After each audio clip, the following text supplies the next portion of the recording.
warahmatullahi wabarakatuh.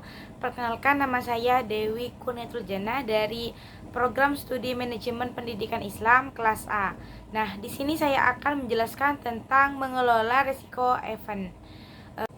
Yang pertama, saya akan menjelaskan tentang pengertian risiko. Apa sih yang dimaksud dengan risiko? Risiko adalah bahaya atau akibat yang dapat terjadi akibat sebuah proses yang berlangsung ataupun kejadian yang akan datang. Nah, selanjutnya saya akan menyebutkan tentang pengelolaan risiko event.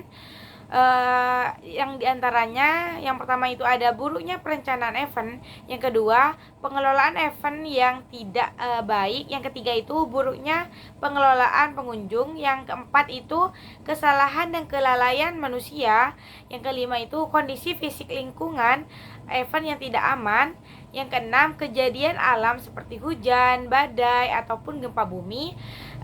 Yang ketujuh itu legislatif, hubungan antara EO dengan penyedia jasa dan kontraktor event.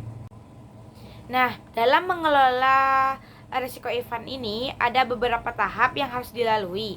Tahap yang pertama itu tahap identifikasi. Ada bagiannya. Yang pertama itu membagi operasional event dalam tahapan yang berbeda sesuai dengan waktu penyelenggaraan. Yang kedua itu perlu dilakukan oleh tenaga profesional. Yang ketiga itu membuat checklist kemungkinan risiko yang akan timbul. Nah, tahap yang kedua itu ada tahap penetapan. Ada bagian-bagiannya. Yang pertama itu ada menetapkan risiko event. Yang kedua itu menetapkan yang berpotensi mendapat risiko. Yang ketiga itu menetapkan peralatan yang berpotensi menimbulkan bahaya event. Nah, yang ketiga tahap kontrol. Bagian-bagiannya itu yang pertama prioritas risiko dan solusi yang tepat. Yang kedua melakukan pencegahan. Yang ketiga membuat pedoman standar risiko. Yang keempat melengkapi alat pengamanan pada setiap orang. Yang kelima menyediakan fasilitas kesehatan dan keselamatan. Nah, tahap yang keempat yaitu tahap evaluasi.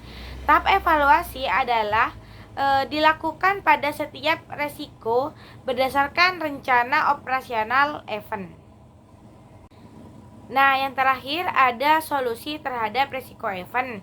Cara mengelola risiko event yang pertama itu ada hindari risiko, yang kedua itu kurangin efek risiko, yang ketiga rencana alternatif, yang keempat distributor, yang kelima itu pindahkan risiko.